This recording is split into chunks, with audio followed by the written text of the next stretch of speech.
Hi everyone, welcome back to Earl Grey Books. I'm Ellie and today I'm doing a 2024 year in review.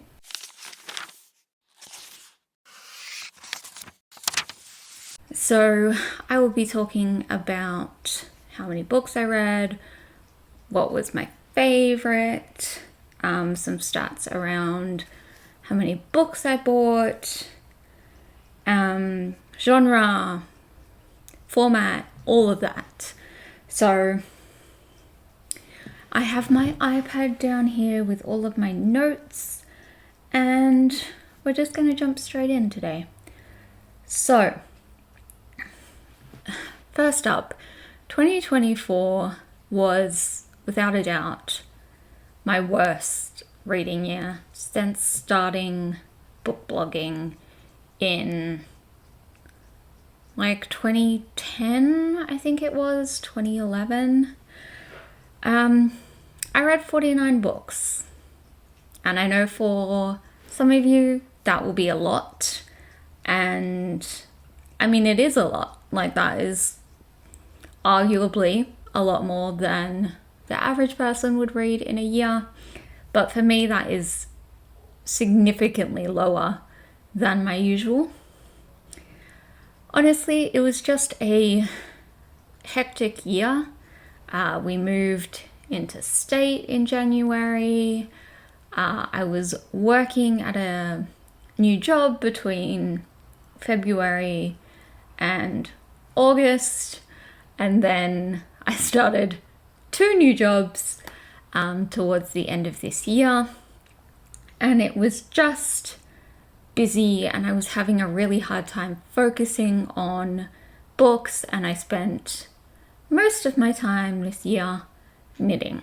I have absolutely zero regrets about that because that is also something I enjoy, but I do wish that I had read just a few more things, but can't change it now. The fact that I read 49 is still incredible. Still kind of happy with that.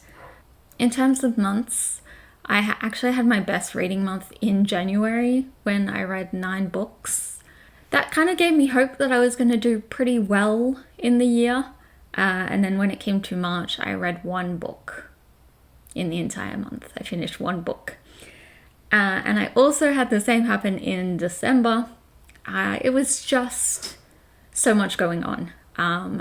Uni as well in March, and just so many things, and it is what it is. But on average, I finished about 4.1 books per month, which I think is reasonable, about 4 books. Obviously, that's kind of skewed a little because of the 9 in January and the 1 in March, but I still think that's like reasonably good.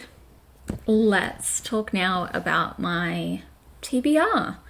So I started the year with 260 books on my TBR in November, actually sort of October, November, December. As we were packing up to move, my partner and I did both get rid of a lot of books that we were just no longer interested in. So the number was a little bit lower at the 260. Throughout the year, I hauled 93 books. Honestly, probably, again, one of the lowest I've had in a really long time. There were a couple of months there where I bought nothing, or I bought 1 book, and then there are months when we went to book fairs and I bought 30. So it was very up and down, but on a whole, 93 isn't too bad.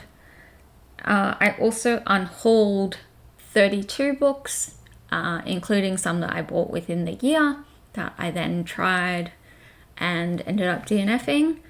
I only count books that I'm unhauling if they're from my TBR. If I've already read them, I don't count them in this stat just because I am trying to track what is coming off my TBR rather than just what is coming off my shelves in general. But I have also continuously been going through my shelves and getting rid of things that, you know, maybe are the first book in the series and I never continued the series, or things that I look back at now. My kind of mindset when it comes to my shelves is that I keep books and I buy books to read them, and if I'm never going to read them or I'm never going to reread them again, and they don't hold any kind of, you know, emotional meaning or something like that. Like I have a bunch of books from my mum and from my grandparents that I will keep because they were important to those people. But on the whole, the average sort of paperback, yeah, I will unhaul it if it no longer serves a purpose. So I did move my shelves around quite a bit this year. I ended the year somehow still with a much higher TBR. As of the 31st of December, I was on 300.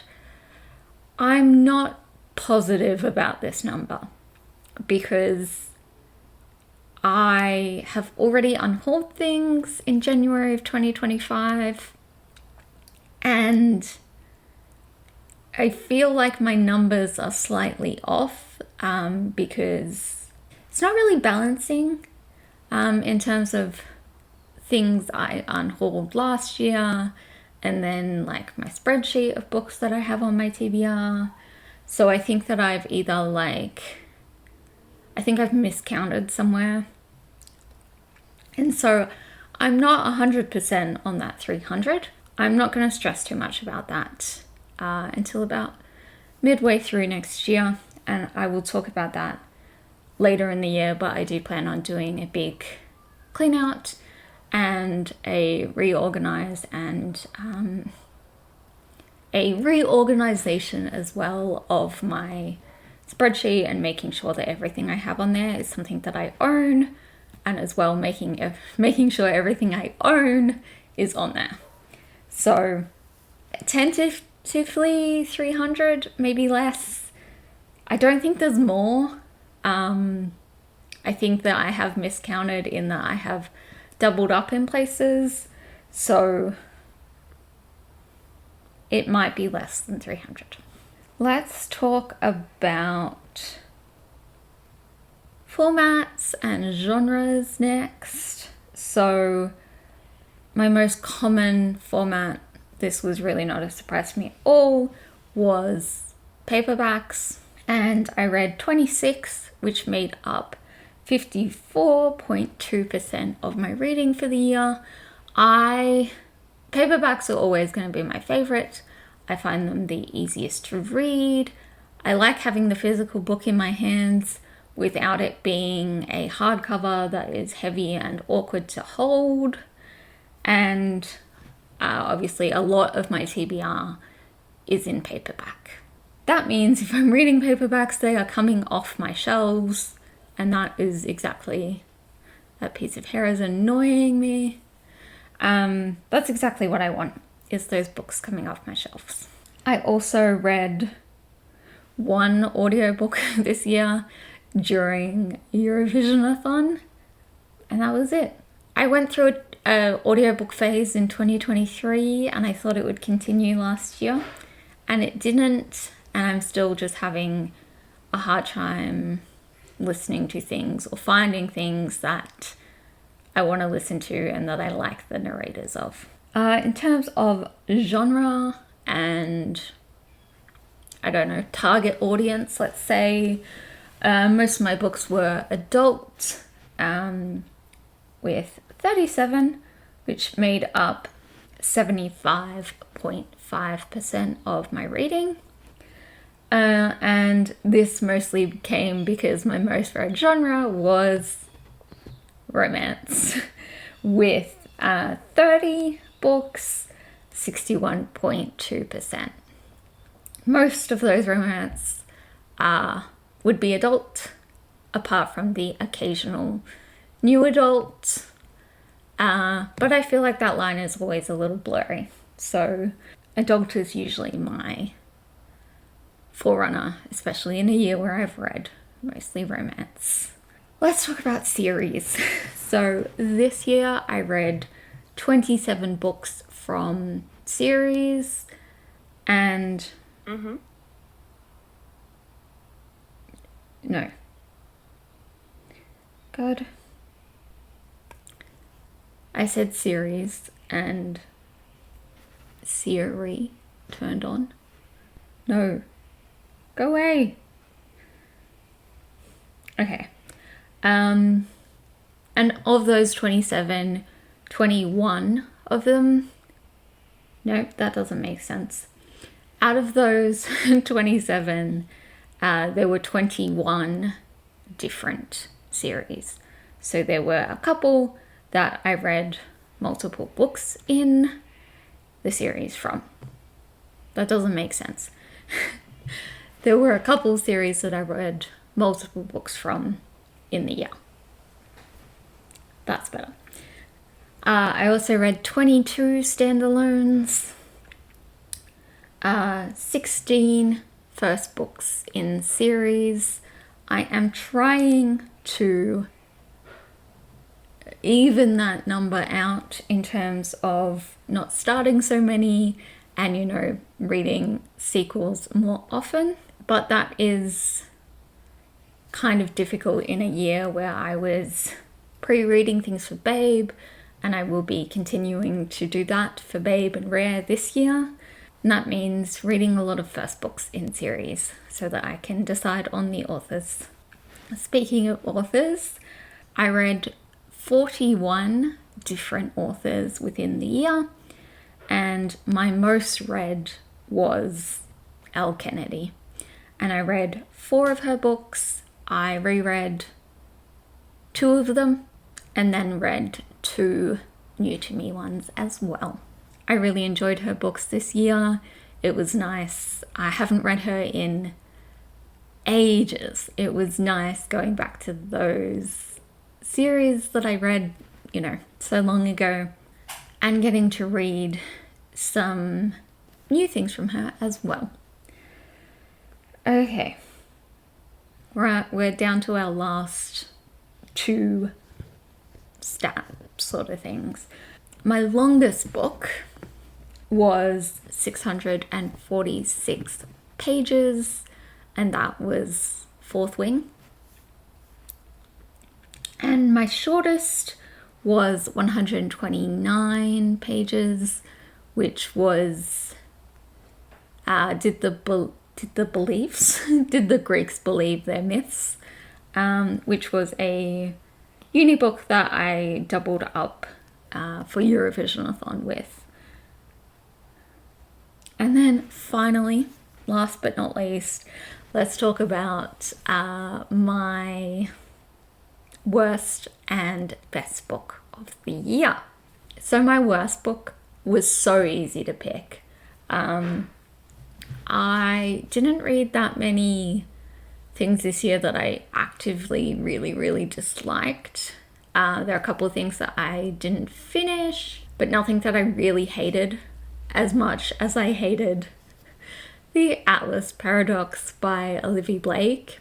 This is the second book in the Atlas series, the sequel to the Atlas 6. I loved the Atlas 6. I considered it a favorite book. I reread it ahead of this one, and then I picked this one up, and it was absolute trash. I hated every second of it. I still read the whole thing.